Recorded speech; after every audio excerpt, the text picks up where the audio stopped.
আগরতলা উদয়পুর জাতীয় সড়কের বেহাল অবস্থা। কেন্দ্রীয় নির্মাণ সংস্থার ভূমিকায় হতাশ নিত্যদিনের যাত্রী সহ গাড়ি চালক থেকে শুরু করে রাজ্যের মন্ত্রী পর্যন্ত। আগরতলা উদয়পুর জাতীয় সড়কের রাস্তা বেহাল অবস্থা। বিশেষ করে Udaipur Dhwajnagar police line Tepania eco পার্কের আশপাশ ইত্যাদি এলাকা সহ উদয়পুর মহকুমার জাতীয় সড়কের রাস্তার বিভিন্ন জায়গাগুলো বেহাল অবস্থায় পড়ে আছে। জাতীয় সড়কের বেহাল অবস্থার জন্য রাজ্যের অর্থমন্ত্রী প্রণজিৎ সিংহ রায় এবার সোচ্চার হয়েছেন। মন্ত্রী নিজে জানান, খোয়াই থেকে মোহনপুর কমলাসাগর হয়ে মাতাবাড়ি পর্যন্ত 4 লেন বিশিষ্ট জাতীয় সড়ক নির্মাণের ডিটেলস প্রজেক্ট রিপোর্ট বা ডিপিআর ইতিমধ্যেই তৈরি হয়ে গেছে। তবে তিনি এটাও বলেন, জাতীয় সড়ক সংস্কারে পূর্ত দপ্তরে কোনো ভূমিকা নেই। যা করবে জাতীয় সড়ক নির্মাণের জন্য তা কেন্দ্রীয় নির্মাণ সংস্থাকেই করতে হবে।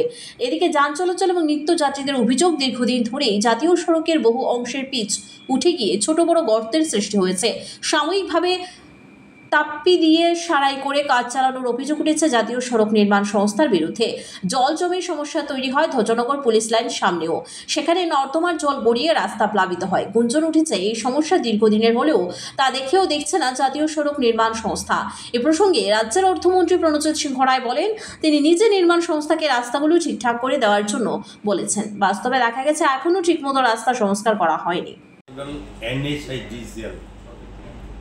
ন্যাশনাল হাইওয়ে ইনফ্রাস্ট্রাকচার ডেভেলপমেন্ট কর্পোরেশনের অধীনে এনএইচগুলো থাকে। এটা কোনো পিডব্লিউডির কাজ নয়, রাজ্য সরকারের কাজ নয়।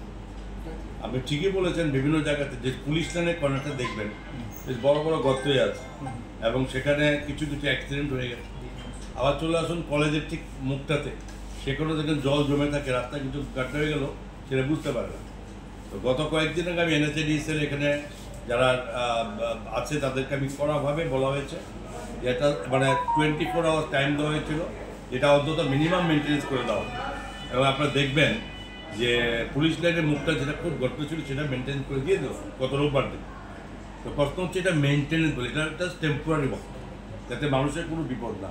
কিন্তু একটা কথা ঠিক যে এটাকে পারমানেন্ট সলিউশন হবে। আপনারা অত জানেন কিনা জানি না, আপনারা জেনে যান যে এখানে যে একদম খোয়াই হয়ে ন্যাশনাল এনএইচ হচ্ছে, ন্যাশনাল হাইওয়ে হচ্ছে, সেটা মোহনপুর দিয়ে বেরিয়ে এয়ারপোর্ট থেকে নতুন চলছে এবং এটা হয়ে কমলাসাগর দিয়ে বেরিয়ে এখান থেকে শুধু মাতারবাড়ি পর্যন্ত এই 4 লেন হচ্ছে।